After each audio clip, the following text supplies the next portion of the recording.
quais são os pontos que você pode analisar para já simplesmente ver se você tem um colaborador preguiçoso ou não, ou outras pessoas componentes aí do seu time, né? Incluindo sócios. Sim, vamos pensar nesse ponto aí, ó. O Flávio, né, um brother nosso aí, que trabalha lá na Matarazzo, ele fez um comentário bacana aqui, né? Então, esse daqui já é um plano de ação, né, Flávio? É o primeiro passo aí, uma boa conversa, né? Você sentar, ter uma boa conversa, um feedback, isso daí.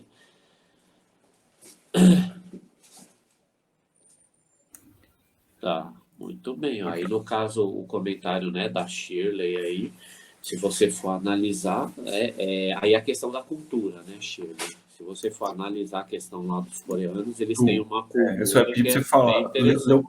lê o comentário aqui, o pessoal que está no YouTube, ele não está vendo esse comentário, então... Ah, tá. Ó, eu vou ler o comentário do Flávio primeiro, então, aqui. Ó, o comentário do Flávio foi o seguinte: ó, é importante entender o que se passa no caso com o colaborador.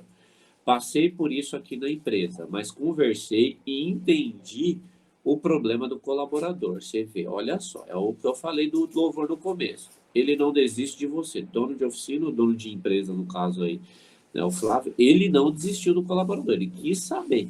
Né, ele não foi já partindo para o julgamento, ele sentou e falou: e aí, o que está acontecendo? Né? Aí, de uma possível demissão para um aumento de meta alcançada. Conversa olho no olho. Foi o quê? Foi simplesmente ele fez o que eu fiz com o colaborador. No caso do Flávio, ele conseguiu obter um resultado. Né? No meu caso, eu não consegui obter um resultado, e aí sim você parte do que precisa ser feito, né? Que foi a demissão, infelizmente. Né? Aí no caso da Shirley, para quem está aí no YouTube ou no Facebook, né? Os coreanos não demitem. Emprego passa de geração em geração e eles vão remanejando de acordo com o perfil e com a função, né? Aprendeu isso com o mestre Ryu, que provavelmente não deve ser o do Street Fighter, né? Ó, fui lá longe agora. Mas no caso aqui do comentário da Shirley é o quê? É uma questão cultural, né? Lá na Coreia eles têm uma questão cultural, o país, né, bem pequeno, então ali eles têm algumas tradições que possibilita deles trabalharem dessa forma, né?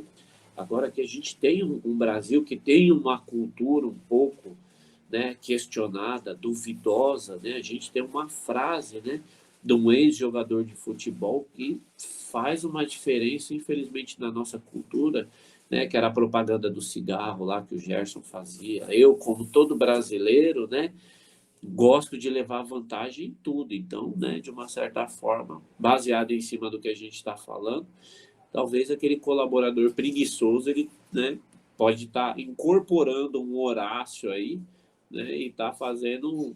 Se a pessoa aparece alguém com o nome de Horácio aí na live, ferrou, né? Já aconteceu comigo, dando uma aula de escola bíblica dominical. Eu falei assim: mas o colaborador lá, ele tá dando um migué. Aí tinha um Miguel dentro da sala. O cara falou: ô Eduardo, pô, migué, mano. Aí eu dei mó vaza, mas tudo bem, né? Força de expressão. Aí, no caso, vamos partir, William, aqui para os tópicos que a gente pode estar vendo para antes de chegar ao ponto de já querer demitir de vez? Ou... Vamos. Eu só queria comentar, mas você falou, citando aquele jogador, eu achei que você ia falar do Romário. Você lembra daquela citação do Romário? Eles fingem que me pagam e eu finjo que eu jogo, né? Mas aí é outro caso. Aí foi o Vampeta que falou isso Foi o daí. Vampeta? Eu O achei que era do o Romário. O Romário é assim, né? Treinar para quê se eu já sei o que fazer? O lema dele era esse: treinar para quê se eu já sei o que fazer?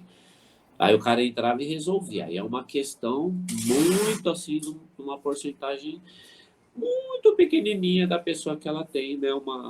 Ela tem. Ontem, né, na reunião também, no treinamento aqui dos colaboradores, a gente falou o que vale mais? Talento ou, né, ou garra?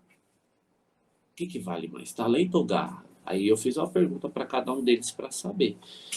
Então, a gente chegou. Mas voltando aqui para o nosso, né, plano de ação, se você tem um colaborador ou um sócio que você acha que ele pode ser um preguiçoso, você pode chegar ali e sentar, né, para um bate-papo, e aí sim, Flávio colocou ali, né, deu o primeiro plano de ação. Sentar para uma boa conversa, sentar e entender se ele está passando alguma situação, se ele está tendo alguma dificuldade, se ele está tendo algum problema familiar, se ele está tendo algum problema de saúde, né? Chamar para um bate-papo legal, esse é um ponto. Segundo ponto que você pode fazer, que dentro lá do que o Flávio também falou, ele estipulou algumas metas e ali a meta foi alcançada, ele até conseguiu melhorar o desempenho. Então você vê, a gente tem aqui algumas anotações e a gente já tem a prova viva aqui do que foi feito, né? Por exemplo, se o cara não for muito organizado, por exemplo, se for um cara que fuma demais, que faz algumas coisas, pô, né? Você pode ajudar ele a se organizar, né? Isso daí pode ajudar de uma certa forma. Ele conseguiu se enquadrar dentro de ser organizado, por isso que a gente até fala, né? O nosso lema aqui, né, da mecânica da mente é ajuda donos de oficina a organizar e aumentar a lucratividade. Então, você vê que a organização ela é fundamental. Uma pessoa desorganizada pode estar perdendo um tempo que, de uma certa forma, pode parecer que ele é preguiçoso, né? Ou ele leva muito tempo até pegar, né? Mensure, né, que tem as métricas para saber a evolução desse plano de ação que vai ser feito ou não. Então a gente entrou nesses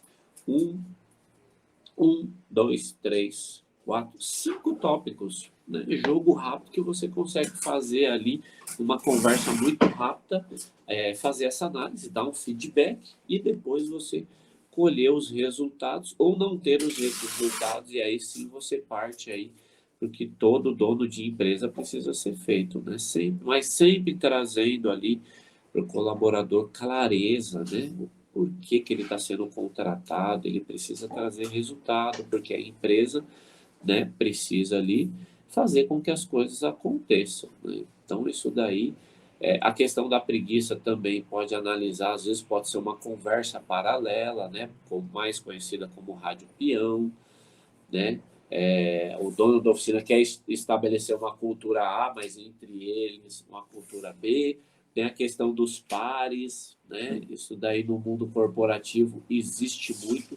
Querendo ou não, dentro da sua oficina, dentro da sua empresa, pode acontecer de ter os pares, né? Mas a gente não vai falar sobre isso hoje.